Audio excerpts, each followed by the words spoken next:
Rouse over LGBT lessons at a Birmingham school. The No Outsiders programme has been suspended at schools after protests by parents who claim the teaching is intolerant of their religion because it tells children it's OK to be gay. Andrew Moffat, the assistant head teacher at Parkfield School, where the programme has been suspended, told Sky News he has been left feeling vulnerable. I've had some very nasty emails and some letters. I had a message to say you won't last long. So yeah, there's been some very difficult messages to receive. When you read them, it makes you feel vulnerable, but you know, you have choices. What choice do you have? You either let it stop you, or you carry on, and it makes you stronger. So you have to think, this is why this work is important. This is why this work is important, because I don't want children growing up in a world like that. Joining us now from Central London, Caroline Farrow, a Catholic campaigner and writer for The Conservative Woman, and Benjamin Butterworth, LGBT activist and editor of online newspaper The Weekender. Hello to you both. Thank you for joining us on the programme this afternoon.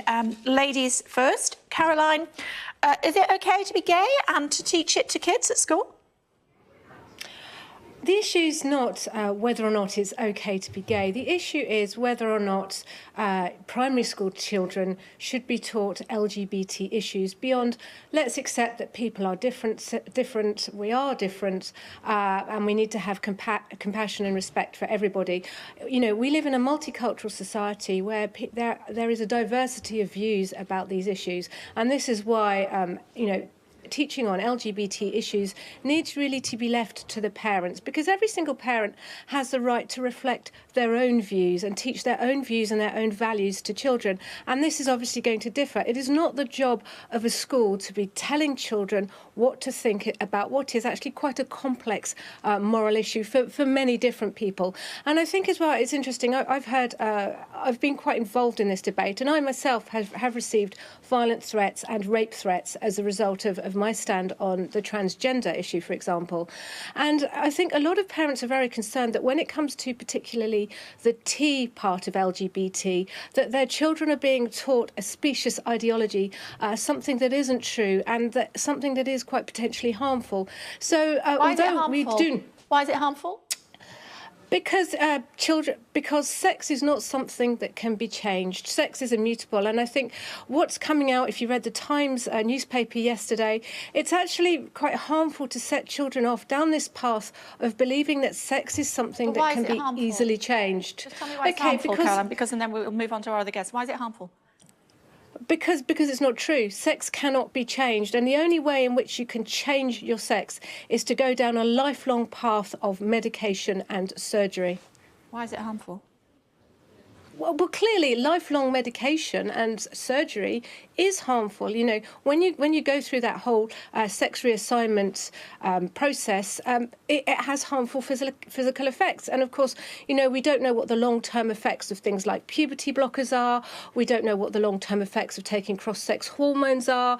You know, when we perform surgery, I understand the time of day, so I've got to be quite careful. When we perform surgery on people, we are creating actually an open artificial wound which needs lifelong care. This is really major traumatic surgery, and this is not something that we should be normalising to children. So, of course, it's...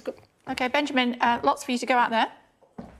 Yeah, I mean, I'm quite horrified by what Caroline says. There is no auspicious ideology of gay and trans people.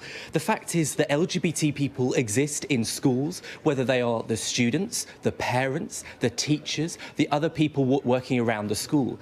And what the service that Andrew Moffat has been doing, the No Outsiders programme, it simply says that whether you are gay or trans, whether you have two mums or two dads, whether you're from a particular religion or a particular race, that you should not be an outsider in school. And I think the fact that Caroline opposes that is deeply concerning, because so many kids, gay kids, grow up thinking that they are not welcome and not accepted, and they develop mental health issues, they feel rejected, they get bullied in schools, and what this says is that that isn't acceptable.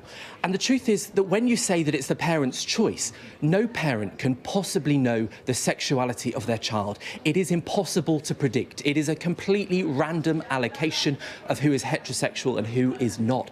So whether you're the child of a Muslim parent or a Catholic parent, you're just as likely to be gay as the child of liberal parents from a part of London like I am. And so that's why it's so important that schools teach this, because they can be the equaliser for those kids to have the same access to support and information. Caroline. Well, I would say if a school has got its ethos right about compassion and respect, then that's all that's needed. This idea that we want children to be outsiders or not accepted is a complete straw man. But under the age of 11, children aren't clear what their sexuality is going to be. They are still very, very young. They're still experimenting with all kinds of different ideas. And therefore, it's, many parents feel that it's inappropriate to be teaching children anything beyond, the basic facts of life, about puberty, about how babies are made perhaps later on in their primary school. But anything else is really superfluous. Now, of course, there are different types of families, and that includes, families of single parents, for example. We don't hear those mentioned very often. Or, there's all kinds of different families in today's society. And of course, every school should make sure that every child is welcome and that no child is bullied for whatever reason, whether they've got red hair, whether they're overweight, whether they've got glasses. Of course, nobody should be left out. And I think if the school has got its basic ethos about respect, compassion and tolerance right, then actually we don't need these explicit kind of lessons about LGBT issues. Let's leave it to the parents to decide when they feel it's right to talk about these things with their children. And we know as parents, I've got 5 children and they are all very, very diverse and they have different emotional ages and stages. What you have to do as a parent is just keep the conversation going all the time. Parents need to be empowered to talk to their children about this, but it is not the job of a state education facility to tell children what they must think about sex and sexuality. Okay, Benjamin, young people don't know whether they're gay or not until they're over 11. I mean, the truth is that that's just not the case. I knew I was different from about 4 or 5 years old, and I realised that I was gay from about 10 or 11 years old. It can sometimes be hard to explain to someone that isn't gay or transgender that something so fundamental to them can be different. And the fact it is so fundamental is why you realise. And I think most gay adults know that feeling of sitting in school, hearing negative comments about being gay, hearing the word gay used as a slur and homophobic bullying, and they have to sit there in silence, and it hurts. I can remember one of my most vivid memories is being about 15 years old, and the boy next to me in biology made a joke about how 2 gay men might have sex, and everyone laughed, and the teacher said nothing.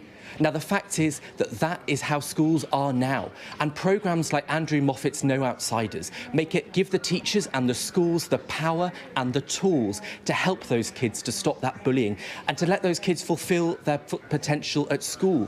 And that's why it's so important. And the other thing to quickly say is that there is no sex education in primary school. It is relationship education. It is simply about saying that 2 boys or 2 girls, 2 mummies, 2 daddies can happen, and that is healthy and acceptable.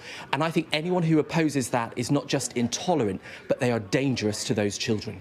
But 2 boys cannot have a baby without the help of a woman. So we're actually misleading people here.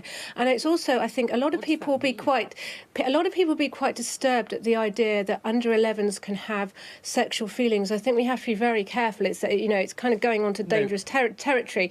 Caroline, I didn't say boys. That. I didn't say that. What I said is that you can know you're Caroline, gay. let him come back on that. Go on, Benjamin. Just very quickly, I didn't talk about some kind of, don't misrepresent me as trying to sexualise children. Most young people know that they are heterosexual. Parents don't make a thing if a 9-year-old pretends to have a relationship with another girl, a boy and a girl. No one bats an eyelid at that. And the fact is, it is the same if you are gay. It is so fundamental that you recognise it from a young age. And don't misrepresent what I said. Okay, but young children don't have romantic relationships with each other, not in that kind of way. And the other thing is that, yes, you can have families which have 2 fathers, but actually, when you say that's healthy and that's normal, for 2 fathers to have a child, they need to use the services of a woman. They need to, ideally, well, not ideally at all, but, they actually need to utilise a woman's body in order for them to have the child that they want. So to be saying, 2 dads having a baby, actually, I think a lot of people would be quite concerned and would take issue at that. And it's nothing to do with sexuality or bad attitudes. I don't get that, Caroline. I don't get that. Why would they take concern? Why would they take issue at it? Okay. I don't care. I'm sure lots of my viewers don't care whether two blokes are having a baby and some woman who is, they know or don't know, is happy to carry that child for them. What's wrong with that? Well, actually, in order, every single child, every single human being has a biological mother and a biological father.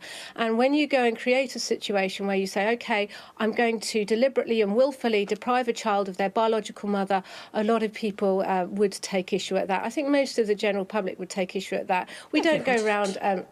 you know, what right well, I don't think they would. I don't know, Benjamin, what do you think? What right do we have to take babies away from their mothers? I think that's Caroline, actually... seriously. I think that's absurd. I think that's not only absurd, but it is offensive and it is bigotry. The truth is there are thousands of kids being brought up in happy households with two mums or two dads. And there has been, by the way, for decades, long before same-sex adoption was legalised in the mid-noughties. The idea that that isn't healthy is offensive. You know, I would have been more than happy to have two dads. I only had one dad and no mother. I think it's deeply offensive to be justifying depriving a child of their biological mother. As a mum who's had 5 children... It's not depriving a child. It is. A child with two dads could also be in a relationship with the mother. In the world of business, Benjamin, we always talk about equality, how everyone should be equally represented. Now, why shouldn't a child have equal representation of a mum and a dad? Why is that suddenly a really horrible thing to say? And why is it really horrible to have legitimate concerns about taking children away from mothers, about using mothers as reproductive labour, to rent their wombs, to pay them so that they can bear babies for men? You know, if you look at the surrogacy industry, which commercial surrogacy isn't legal in this country. But a lot of people in this country are advocating for commercial surrogacy to become legal, and there are lots of very celebrity couples who are using commercial surrogacy. So, you know, we see celebrity couples all the time across the media who have used commercial surrogacy. You're saying that fathers can't bring up children as well as mothers. Is that what you're saying, Karen?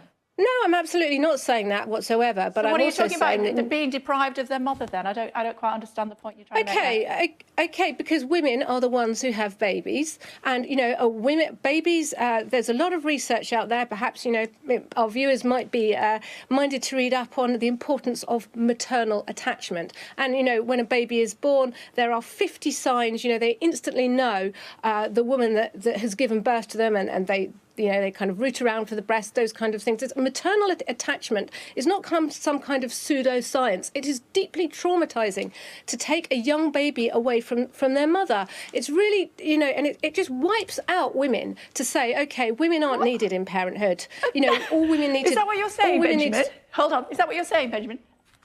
No, not at all. I think that you can be brought up in all sorts of different happy households. I was brought up by my dad and my heterosexual grandparents, and I think I turned out quite well. Lots of people have been brought up by single parents or two mums or two dads and are happy and healthy. And the most important thing is that they are good parents. And when it comes to this programme in schools, it's about telling those children, innocent children, that whether they have two mums or two dads, they should be allowed to discuss that at school and they shouldn't be bullied for it. And that is what this is about. They shouldn't. Nobody's claiming that they shouldn't be allowed to discuss it, Benjamin. No, that's not true. No, what I'm doing is I'm agreeing with parents. You oppose the programme, correct? No, I don't know the outside. Let her respond. Benjamin, you're asking the question. Go on. No, I don't respond. I don't reject the concept of every single child being taught that family is a place of safety, a family is a place of nurture, a family is a place of love. Of course, children must be able to talk about their own individual circumstances, about their own families, and must not feel, you know, that this is a taboo. But actually, there's a different line between saying, OK, somebody comes from a very different family setup to mine, oh, they must be a terrible person and this is dreadful. There's a difference between kind of fostering acceptance and respect and actually normalising situations which, you know, many people would have problems with for one reason or another. Now, if a Muslim community, as has happened in Parkfields, has a problem with what they feel is being normalised to their children, then they have the right to object and to say, hang on a minute, that does not represent my values. Nobody has the right to force values on other people's children. Caroline, you started. Benjamin, very quickly, we're out of time. Go. Being gay is normal. No child is born with the hatred of other people that is taught to them. What the programme like Andrew Moffat says is that love and acceptance should be taught in school, and I think we should all agree with that. Thank you both. Really appreciate you taking the time. Thank you. Still to come on the programme for you.